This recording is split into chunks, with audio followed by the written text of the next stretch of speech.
Hey, what's up, everybody? This is Charles Sabansi. I want to welcome you guys to another episode of the Dreamerspro Show, where we cover everything from sports, hot topics, classic debates, entertainment, and where we give you guys a fresh perspective on things and how we see them. So today we have a pretty interesting show here for you guys. But before we get into it, please make sure you like the video and subscribe to the channel. Now, all of you guys know who Steven Jackson is, former NBA player, former Golden State Warrior, former San Antonio Spur. I do believe he has a championship. I'm not sure, but I think he does. And he's one of the big, prominent voices out there, part of the big show, All the Smoke podcast, right? He's a very vocal guy.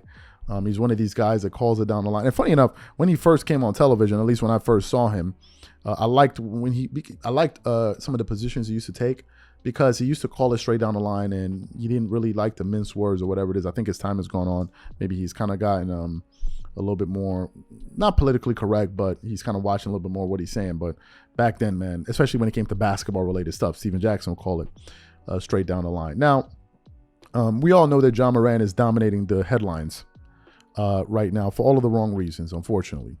And his issue, everyone is weighed in on it. And right now, essentially what we're all waiting for is to hear what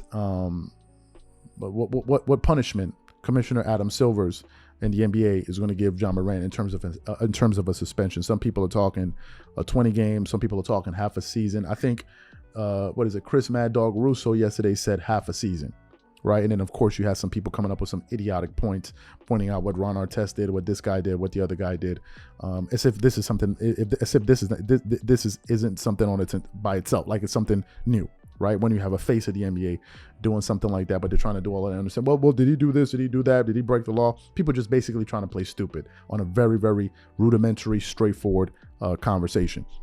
But anyway, this morning I was kind of combing through the internet here, and I came across an article from FadeAwayWorld.net, which basically was alluding to Steven Jackson, essentially defending Ja Morant. So there are two parts to this. Number one, there's a Twitter post. And number two, there's an actual audio. So what we want to do is want to quickly play what Steven Jackson had to say, and then we're going to read a little bit of what the tweet had to say here. So take a listen to Steven Jackson there, and then we'll continue on. World. Well, some quick, since a lot of y'all don't have no comprehension. My brother died. I called Ja to call my little nephew, because my nephew wanted to be just like him. Ja called him, showed him some love. I want him to be like Ja, but I don't want my little nephew to be holding guns and thinking holding guns is cool. So Ja deserves all the punishment he's going to get, all that. He has to be held accountable. But we have to make it make sense. ESPN, and it was a couple games where the Memphis Grizzlies was coming out, and they playing these same songs, making the gun signs to the camera and marching out, getting ready to go play that game, and it was all cool. The NBA, every event, you have these same rappers rapping these same lyrics about guns and shooting at all your events. Just make it make sense. That's all I'm saying. Yes, Ja needs to be held accountable. Holding guns and all that is not cool. I don't do it. I don't stand for it. I don't support it. But at the same time, make it make sense. That's all I'm saying. So you heard what Steven Jackson had to say. Now let me just read what this tweet said. It's from Say Cheese. At least that's what I think it's Say Cheese TV, the popular YouTube channel. I could be wrong, but I think that's what it is. But anyway, it's from Say Cheese, and it says Steven Jackson defends Ja Morant, and then in the image you see former NBA All-Star Chris Kaman, pics from 2012, 2013, and 2016.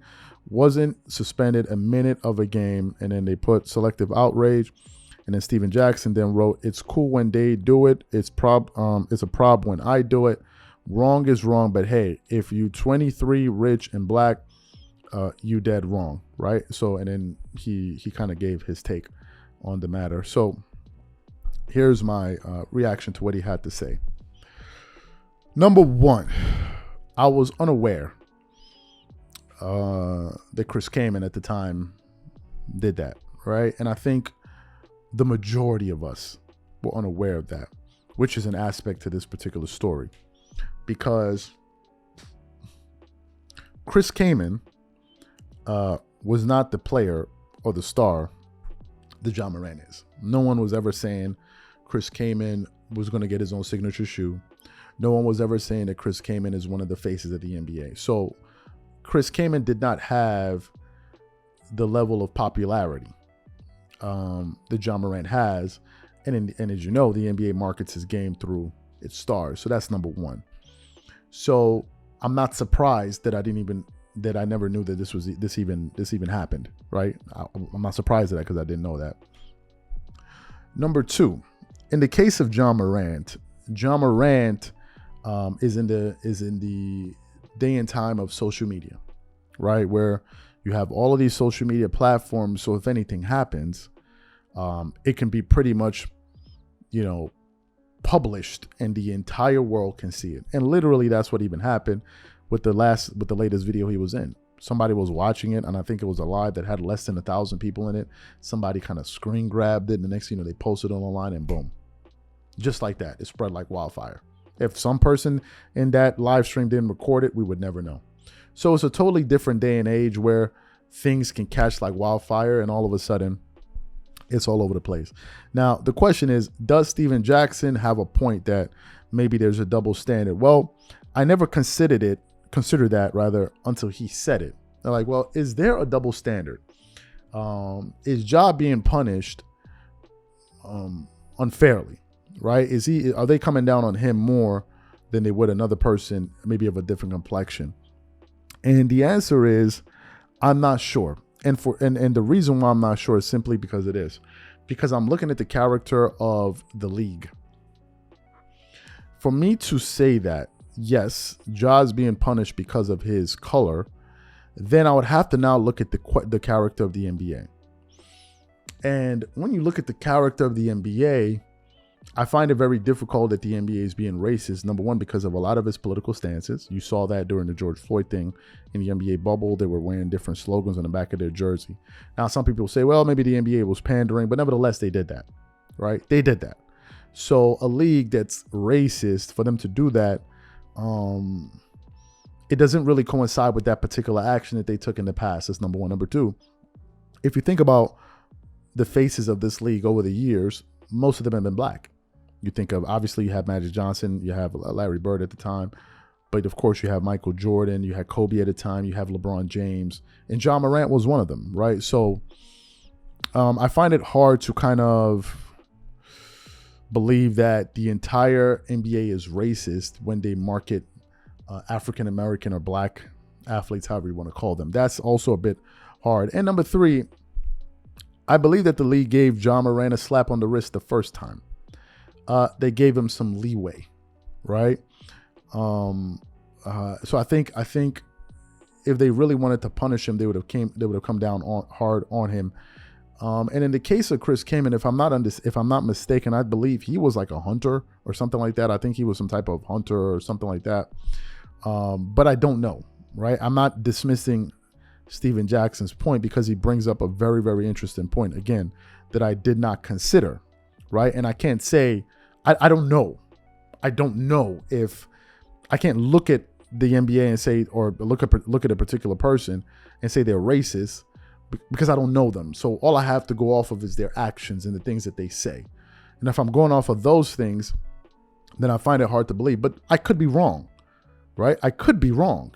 I'm just saying that I don't see it. In the case of comparing Chris Kaman to Ja Morant, I think is an unfair comparison. Because Chris Kaman, I mean, most people I'm sure even watching this particular show don't even know who that is. So I don't think you can compare Chris Kaman to a Ja Morant. Now, you would have a good point if someone maybe like a Luka Doncic did what Ja Morant was doing, and then the NBA decided to go quiet on it. Then I'll be like, okay, hold up, there's a real double standard here, because the stars are comparable if we're just talking about their public profile, right? These are very well known NBA players. But nevertheless, I thought it was an interesting point, and I wanted to get it out there really just for the sake of conversation and see what people thought about it. So what I want to know from you guys is, what do you think about the points that Steven Jackson made, with his comments? Whatever you guys think, please leave your thoughts in the comment section, and we'll catch you guys on the next show. Peace.